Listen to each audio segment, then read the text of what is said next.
दोस्तों आपको पता है ट्रेडिंग में नुकसान होने का एक बहुत बड़ा कारण क्या होता है? वो ये होता है कि आप गलत टाइम फ्रेम में एक चार्ट को देखते हैं और गलत टाइम फ्रेम में अपना ट्रेड ले लेते हैं। जैसे एग्जांपल के लिए अभी जब आपको ये चार्ट दिखाई दे रहा है तो इसमें आपको दिख रहा होगा कि मार्केट गिर रहा है, तो अगर आप इसके बेसिस पे ट्रेड लेने की सोचेंगे तो शायद आपका डिसीजन कुछ और होगा।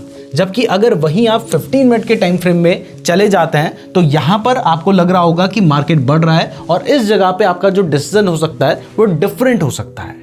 तो आपने तो एक ही टाइम फ्रेम को देखा और उसके बेसिस पे अगर आपने ट्रेड ले लिया तो यहां पर आपके गलत निकलने के चांसेस ज्यादा हो सकते हैं और आपको नुकसान हो सकता है। तो अब सवाल उठता है कि फिर सही टाइम फ्रेम क्या है जिसको देखकर हमें ट्रेड करना चाहिए और एनालिसिस करना चाहिए। तो चलिए इसको समझते हैं, क्योंकि ये बहुत ज्यादा वेरी करता है इस बात पे कि आप कौन सी तरीके की ट्रेडिंग कर रहे हैं। जैसे अगर मान लीजिए आप स्विंग ट्रेडिंग कर रहे हैं तो इस जगह पर अगर आप 15 मिनट की कैंडल का यूज करेंगे तो फिर तो आपका एनालिसिस गलत ही निकलेगा ना। तो यानी अलग अलग तरह की ट्रेडिंग के हिसाब से आपको अपना टाइम फ्रेम सेलेक्ट करना होता है। तो यहां पर हमने आपको बताया कि कौन सी टाइप की ट्रेडिंग है और वहां पर आपका टाइम फ्रेम क्या होगा। जैसे एग्जाम्पल के लिए अगर आप स्विंग ट्रेडिंग करते हैं तो यहां पर आपने 3 तरह के टाइम फ्रेम का यूज करना है। इवन हर तरह की ट्रेडिंग में आपको कम से कम 3 टाइम फ्रेम में एक चार्ट को देखना चाहिए। जैसे इसमें जो हायर टाइम फ्रेम होगा जिस पर आपको सबसे पहले चार्ट देखना है जिससे आप मार्केट की डायरेक्शन को पता करेंगे वो होगा वीकली चार्ट। उसके बाद आप एनालिसिस कौन से टाइम फ्रेम में करेंगे वो होगा डेली चार्ट अगर आप स्विंग ट्रेडिंग कर रहे हैं। और आप ट्रेड किस टाइम फ्रेम में लेंगे वो हो सकता है 4 घंटे।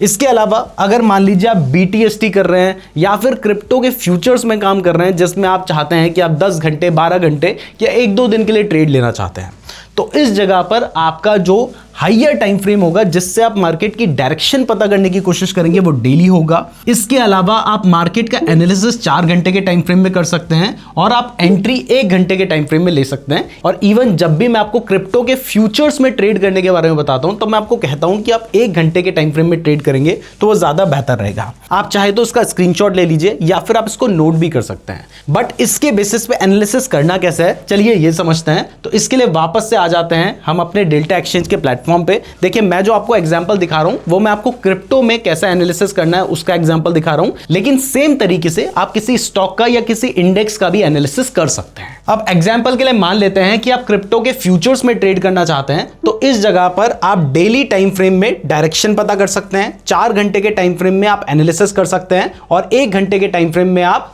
मार्केट में एंट्री ले सकते हैं। तो अब ये करना कैसे है चलिए लाइव देखते हैं। तो इसके लिए हम आ चुके हैं डेल्टा एक्सचेंज के प्लेटफॉर्म में। अगर आप क्रिप्टो की फ्यूचर्स में ट्रेड करना चाहते हैं तो इसके लिए जो बेस्ट प्लेटफॉर्म है वो डेल्टा एक्सचेंज का ही है। और फ्यूचर्स में ट्रेड करने का फायदा यह है कि यहां पर जो 30% टैक्स है जो क्रिप्टो में लगता है वो एप्लीकेबल नहीं होता है। और दूसरा अगर आप क्रिप्टो के फ्यूचर्स में ट्रेड करते हैं तो यहां पर आपको 200 टाइम्स तक का लेवरेज भी मिल जाता है। यानी आप 1000 रुपए लगाकर 2 लाख रुपए तक के बिटकॉइंस को बाय कर सकते हैं और 10,000 रुपए लगाकर 20 लाख रुपए तक के बिटकॉइंस को आप बाय कर सकते हैं। तो अगर आप क्रिप्टो में ट्रेड करना चाहते हैं तो डेल्टा एक्सचेंज का लिंक मैंने आपको डिस्क्रिप्शन पे दे रखा है, वहां से आप अपना अकाउंट खोल सकते हैं। और इवन अगर आप हमारे लिंक का यूज करेंगे तो आपकी जो ट्रेडिंग फीस होगी उसमें आपको 10% का डिस्काउंट भी मिलेगा। इसके अलावा पहले दिन से ही UPI के थ्रू फंड ऐड और विड्रॉ भी कर पाएंगे। तो यहां पर हमने डेल्टा एक्सचेंज को ओपन कर रखा है। जब आप डेल्टा एक्सचेंज में लॉग इन हो जाते हैं उसके बाद आपको यहां पर मार्केट का एक ऑप्शन देखने को मिलता है, आपने इस पर क्लिक कर देना है। अब जैसे आप इस पर क्लिक करते हैं तो यहां पर आपको वो सारे फ्यूचर्स कॉन्ट्रैक्ट दिखाई दे रहे हैं जिनमें आप ट्रेड कर सकते हैं। तो एग्जांपल के लिए मान लीजिए आप बिटकॉइन में ट्रेड करना चाहते हैं तो यहां पर आपको बाय एंड सेल करने का जो ऑप्शन है वो दिखाई देता है। अभी फिलहाल हमें एनालिसिस करना है तो यहां पर आप चार्ट का भी एनालिसिस अच्छे से कर सकते हैं। तो इसके लिए आप यहां पे क्लिक कर दीजिए। अब जैसे ही आप इस पे क्लिक करते हैं तो हमने पहले ही डिसाइड कर लिया है कि हम किस तरीके की ट्रेडिंग कर रहे हैं और उसके बेसिस पे हम एनालिसिस करेंगे। तो हम क्योंकि क्रिप्टो के फ्यूचर्स में ट्रेड कर रहे हैं और हमें पहले मार्केट की डायरेक्शन पता करनी है तो इसके लिए हम 1 डे के टाइम फ्रेम का यूज करेंगे। तो अब अगर हम 1 डे के टाइम फ्रेम में इस चार्ट को देखें तो हमें यहां पे मार्केट की डायरेक्शन पता करनी है और यह देख के हमें लग रहा है कि मार्केट थोड़ा सा डाउन ट्रेंड में है। तो अब हम क्या करेंगे, अब यहां पर हम सपोर्ट एंड रेजिस्टेंस को मार्क करेंगे। तो हमें ऐसे पॉइंट ढूंढने हैं जहां पर जाने के बाद प्राइस या तो बढ़ी है या फिर प्राइस गिरी है। तो यहां पर सबसे पहले आप ऊपर देखिए, इस पॉइंट पे जाने के बाद प्राइस यहां तक ऊपर जा रही थी लेकिन यहां पे जाने के बाद प्राइस गिर गई। इस पॉइंट पे भी आप देखिए यहां पर जाने के बाद प्राइस वापस से नीचे गिर गई है। वैसे अगर आप इस चार्ट को पूरा देखेंगे तो आपको कोई ना कोई चार्ट पैटर्न ये दिखाई दे रहा होगा। अगर आपको समझ आ गया ये कौन सा चार्ट पैटर्न है तो कमेंट करके जरूर बता दीजिएगा। और अगर आपको पता ही नहीं है कि ये कौन सा चार्ट पैटर्न है या फिर चार्ट पैटर्न क्या होते हैं, तो हमने चार्ट पैटर्न के ऊपर एक वीडियो बना रखी है। अगर आप नीरज जोशी चार्ट पैटर्न लिख के सर्च करेंगे तो आपको ये वीडियो मिल जाएगी। तो हमें यहां पर ये एक ऐसा एरिया दिखाई दे रहा है जहां पर जाने के बाद प्राइस गिरी है, तो हम क्या करेंगे, हम इस रेंज को मार्क कर देंगे। अब रेंज को मार्क करने के लिए हमें यहां पे जाना है और यहां पे रेक्टेंगल का एक ऑप्शन दिखता है, हमने इसको सेलेक्ट कर लेना है। और इसको सेलेक्ट करने के बाद जैसे ही आप इसको एक्सटेंड करेंगे तो इस तरीके से आप रेंज को मार्क कर सकते हैं। तो हमने एक रेंज यहां पे मार्क कर दिया है। अब इसके बाद अगर आप यहां पे देखेंगे तो आपको दिखाई देगा कि ये जो रेंज है इस पे जाने के बाद मार्केट बार बार बढ़ा था। जैसे यहां पे जब प्राइस आई थी उसके बाद बढ़ा था, फिर यहां पर आने के बाद प्राइस बढ़ी थी। तो हम इस रेंज को भी मार्क कर देते हैं एक सपोर्ट के तरह। तो यहां पर हमने इस रेंज को भी मार्क कर दिया है, यानी ये जो रेंज है ये हमारी एक सपोर्ट है। तो अब हमने सपोर्ट की रेंज में मार्क कर दिया है। लेकिन अभी अगर हम देखें तो मार्केट ने क्या किया है, मार्केट ने हमारे सपोर्ट को ब्रेक कर दिया था और उसके बाद प्राइस नीचे आ गई थी। वापस से मार्केट ने हमारे सपोर्ट के आसपास टच किया और फिर से प्राइस नीचे आई है। यानी इस जगह पर मार्केट ने सपोर्ट को रिस्पेक्ट नहीं किया है। और इसके बाद अगर हम अगला कोई स्ट्रॉन्ग सपोर्ट देखें तो वो हमें इस रेंज पे नजर आ रहा है, मतलब यहां पर कोई खास सपोर्ट नहीं है। तो हम क्या करेंगे, हम यहां पर भी एक रेंज मार्क कर देते हैं कुछ इस तरीके से। तो जब आपने ये लेवल मार्क किए इसके बाद आपको क्या समझ आया? सबसे पहला आपको यह समझ आया कि मार्केट की अभी डायरेक्शन क्या है, थोड़ा सा डाउन ट्रेंड है। दूसरा, आपको यहां से मार्केट के कुछ बड़े और स्ट्रॉन्ग लेवल मिल चुके हैं। तो अब हम क्या करेंगे, अब हम जाएंगे 4 आवर के टाइम फ्रेम में। तो यहां से हमने 1 डे का टाइम फ्रेम सेलेक्ट कर रखा था, अब हम इसको यहां से चेंज करके कर देते हैं 4 आवर का टाइम फ्रेम। अब जैसे ही हमने यहां पर 4 आवर का टाइम फ्रेम सेलेक्ट किया ना, तो हमें इस चार्ट में कुछ और भी इंफॉर्मेशन देखने को मिल गई है। और इसके अलावा ये जो हमने सपोर्ट लगाए हैं, हम इनको थोड़ा सा रिफाइन भी कर सकते हैं। जैसे हमें दिखाई दे रहा है कि भाई जो सपोर्ट है वो करीब करीब इस लेवल के आसपास आ रहा है। तो हम क्या करते हैं, हम इसको थोड़ा सा एडजस्ट कर देते हैं।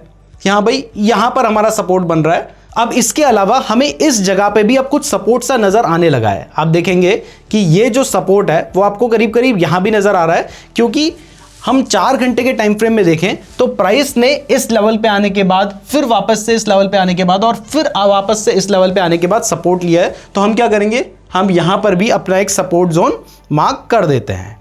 तो ये हमने एक और सपोर्ट जोन मार्क कर दिया है 4 घंटे के टाइम फ्रेम में। इसके अलावा अगर हम रेजिस्टेंस की बात करें तो हमें दिखाई देगा कि भाई प्राइस ने ना यहां पर भी बहुत बार रेजिस्टेंस दिया था। तो हम क्या कर सकते हैं, इस जोन को भी एक रेजिस्टेंस की तरह मार्क कर सकते हैं। तो यहां पर हम इसको रेजिस्टेंस की तरह मार्क कर रहे हैं। तो कुछ और लेवल अब हमारे सामने निकल कर आ गए। इसके अलावा अगर आपको कहीं लेवल ढूंढना है तो आप यहां पर भी ढूंढ सकते हैं। बट अब हम क्या करेंगे, अब हम 4 आवर के साथ 1 आवर के टाइम फ्रेम में चले जाएंगे, जिस टाइम फ्रेम में हमें ट्रेड लेना है। अगर आप क्रिप्टो के फ्यूचर्स में काम कर रहे हैं, जिसमें आप हो सकता है कि 10 घंटे 12 घंटे या 1 से 2 दिन के लिए ट्रेड लेते हैं। अगर आपको शॉर्ट टाइम फ्रेम के लिए ट्रेड लेना है तो फिर मैंने ऑलरेडी आपको यहां पर एक शेड दे दी है, जिसके बेसिस पे आप एनालिसिस कर सकते हैं और इसको आप अपने हिसाब से भी एडजस्ट कर सकते हैं। बट एटलीस्ट आपको 3 टाइम फ्रेम में तो एनालिसिस करना ही है। तो अब जब हम 4 आवर से 1 आवर के टाइम फ्रेम में आ चुके हैं तो यहां पर हमें कुछ और भी इंफॉर्मेशन देखने को मिल रही है, जिसके बेसिस पे हम कुछ और भी लेवल सेलेक्ट कर सकते हैं। जैसे अगर हम चार्ट को ध्यान से देखें तो यहां पर आपको दिखाई देगा कि प्राइस ने इस जगह पे सपोर्ट लिया था, इस जगह पे भी सपोर्ट लिया था, वापस से इस जगह पे सपोर्ट लिया था और ये जो लेवल था इस जगह पे भी प्राइस ने बहुत बार सपोर्ट लिया था।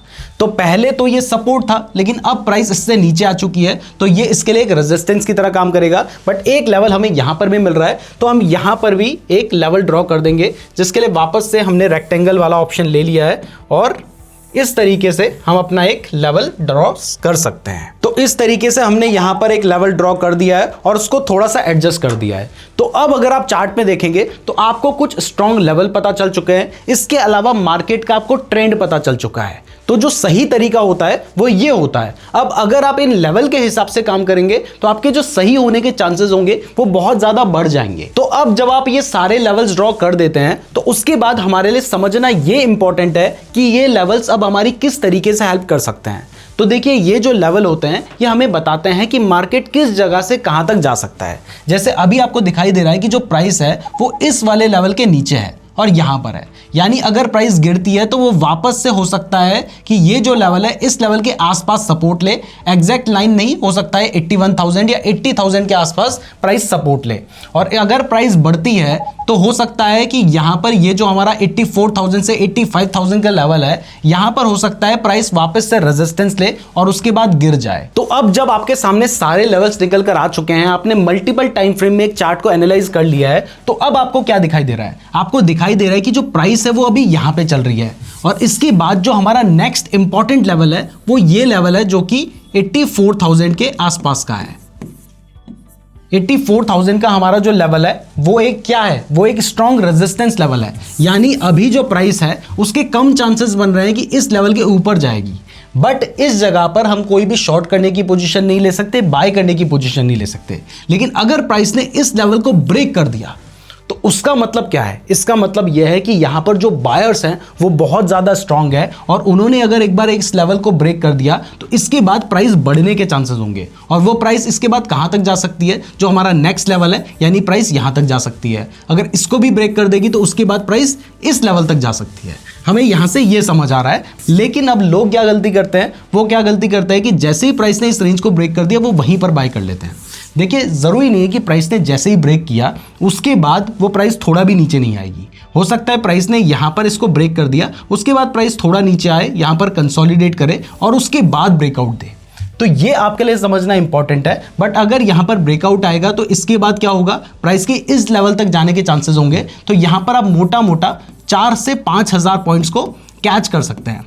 अगर प्राइस ने इस लेवल को भी ब्रेक कर दिया तो फिर प्राइस इस लेवल तक जा सकती है। तो यहां पर आप कुछ और 1000 पॉइंट्स को कैच कर सकते हैं। तो हमें यहां पे जब लेवल मिल जाते हैं ना, तो उस तरीके से हम अपनी स्ट्रैटेजी को प्लान कर सकते हैं। तो अब जब हमें पता है कि प्राइस यहां पे चल रही है तो हो सकता है प्राइस इस लेवल पे जाने के बाद नीचे गिर जाए। तो अगर प्राइस नीचे गिरेगी तो उसके बाद बहुत ज्यादा चांसेस हैं कि ये जो हमारा लेवल है 79,000 से 81,000 का, प्राइस यहां पर सपोर्ट ले सकती है। तो एक चीज तो हमें समझ आई कि अगर प्राइस ने इस लेवल को ब्रेक कर दिया तो वो यहां तक जाएगी, इसको भी ब्रेक कर दिया तो यहां तक जाएगी। लेकिन अगर प्राइस इस रेंज को ब्रेक ही नहीं करती है और यहां पर रहती है तो उसके बाद प्राइस के गिरने के चांसेस होंगे और वो गिरेगी तो उसके बाद प्राइस इस लेवल तक आ सकती है, यानी जो हमने नेक्स्ट रेंज ड्रॉ कर रखी है।